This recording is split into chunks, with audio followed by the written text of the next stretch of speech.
We are examining recent developments in the pharmaceutical industry, focusing on the GLP-1 drug market. Two major players, Novo Nordisk and Eli Lilly, present contrasting narratives. Novo Nordisk seems to be encountering challenges, and Eli Lilly appears to be poised for success. Their divergent paths are interesting. Let's start with Novo Nordisk. Their Kagara drug has yielded some disappointing clinical trial results. The drug achieved 22.7% weight loss. It fell short of their targeted 25%. In a market as fiercely competitive as this, every percentage point really does carry substantial weight. There are also concerns about the drug's tolerability, especially when compared to rivals like tirzepatide. This has led to a more cautious outlook from industry analysts regarding Novo Nordisk's future prospects. Conversely, Eli Lilly is generating considerable excitement with their new oral GLP-1 medication. This is orgliflozin. This pill format represents a potential paradigm shift. It could increase treatment accessibility for a wider patient population. I think the forthcoming fourth quarter results for both companies will be very significant. They will likely shape their commercial strategies and market positioning. The GLP-1 market is substantial. It's estimated to be worth over $150 billion, with the United States serving as the primary revenue source. What's notable about this market is the emphasis on volume. Production capacity is paramount. Novo Nordisk and Eli Lilly both have robust production capabilities, so they are well positioned. However, the net price per patient is actually projected to decline over time, potentially reaching a range of $300 to $400 per month. This anticipated decrease can be attributed to a couple of factors: increased insurance coverage and an expanding drug supply. Now, policy changes could have a big impact on the market. The potential appointment of Robert F. Kennedy Jr. to the position of Secretary of Health and Human Services has generated some apprehension within the pharmaceutical industry. Kennedy has expressed some reservations about the efficacy and safety of GLP-1 medications. So his appointment could lead to stricter regulations regarding Medicare coverage for GLP-1 treatments, and also increased scrutiny from the FDA during the drug approval process. While bureaucratic obstacles might limit his capacity to implement really widespread changes, his influence could introduce a degree of uncertainty into the market. Conversely, the possible appointment of Dr. Martin Macker as FDA head is perceived favorably by the pharmaceutical industry due to his track record of supporting drug development and innovation. The rising cost of healthcare is a critical concern. It directly affects the accessibility and affordability of these GLP-1 therapies. This issue has fueled calls for reform within the Pharmacy Benefit Manager or PBM system. PBMs have been criticized for inflating list prices to maximize rebates they receive from pharmaceutical companies. This intricate pricing structure contributes to escalating medication costs, and it burdens patients and healthcare systems. There is hope that legislative action in the coming year will target PBM reform and mitigate the impact of these pricing practices. Looking beyond the GLP-1 market, there are several other notable developments unfolding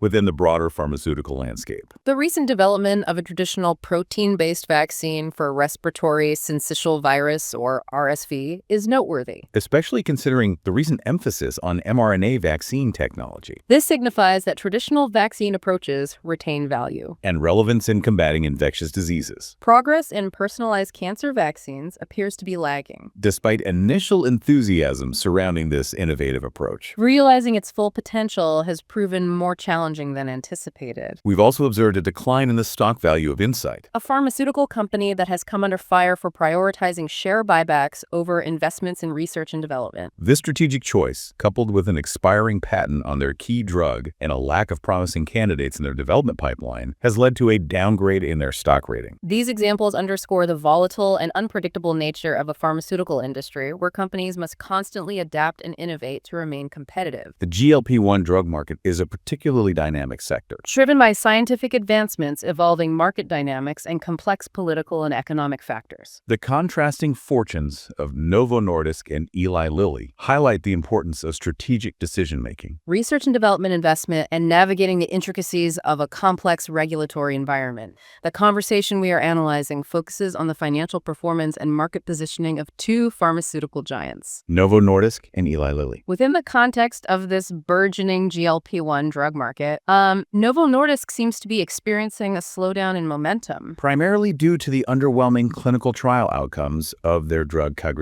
The drug, which was intended to be a major contender in the weight loss market, fell short of the anticipated 25% weight loss target. It only achieved 22.7%.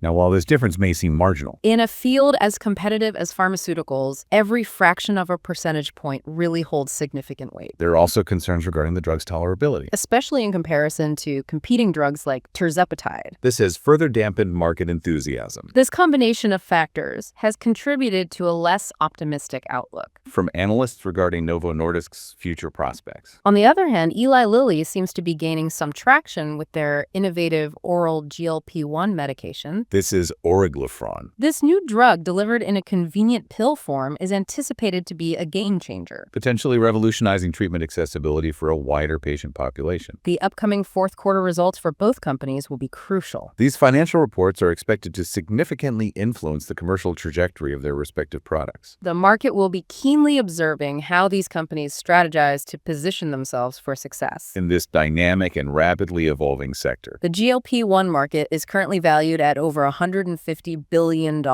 with the majority of the revenue generated within the United States This lucrative market is characterized by a strong emphasis on volume production. and distribution capabilities. Companies like Novo Nordisk and Eli Lilly, with their well-established and robust production infrastructure, Are strategically positioned to capitalize on this demand. the net price per patient for these revolutionary treatments is projected to decrease gradually over time. Potentially reaching a range of $300 to $400 per month. This downward trend can be attributed to a couple factors Expanding insurance coverage. and a growing supply of GLP-1 drugs. The political landscape presents a potential hurdle for the continued growth and accessibility of these medications. The prospective appointment of Robert F. Kennedy Jr. to the position of Secretary of Health and Human Services has sparked concern within the pharmaceutical industry. Kennedy has publicly expressed skepticism regarding the efficacy and safety of GLP-1 drugs. Potentially signaling a shift in federal policy towards these medications. If appointed, his stance could translate into stricter regulations. Surrounding Medicare coverage for GLP-1 treatments and increased scrutiny from the FDA during the drug approval process. Although his ability to enact sweeping changes may be constrained.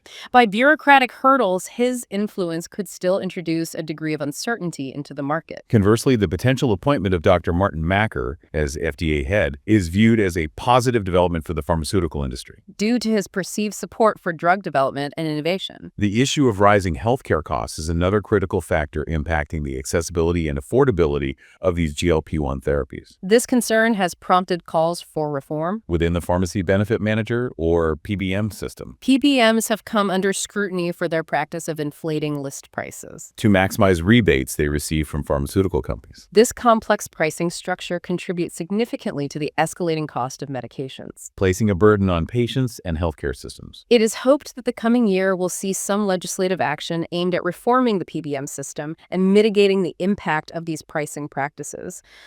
Beyond the GLP-1 market, there are other noteworthy developments taking place. Across the broader pharmaceutical landscape, The recent development of a traditional protein-based vaccine for respiratory syncytial virus, or RSV, marks a notable achievement. this accomplishment is particularly interesting in light of the intense focus and investment directed towards mRNA vaccine technology in recent years, It suggests that traditional vaccine approaches still hold considerable value. and relevance in combating infectious diseases. Another area where progress has been less pronounced is the development of personalized cancer vaccines. Despite the initial excitement and promise surrounding this innovative approach to cancer treatment, It appears that realizing its full potential is proving to be more challenging than anticipated. we have observed a decline in the stock value of Incyte, a pharmaceutical company that has come under fire for prioritizing share buybacks over investments in research and development. This strategic decision, coupled with an expiring patent on their key drug and a lack of promising candidates in their development pipeline, has led to a downgrade in their stock rating. These examples underscore the volatile and unpredictable nature of the pharmaceutical industry. Where companies must constantly adapt and innovate to remain competitive. The GLP-1 drug market stands out as a particularly dynamic sector. Driven by scientific advancements, evolving market dynamics, and complex political and economic factors. The contrasting fortunes of Novo Nordisk and Eli Lilly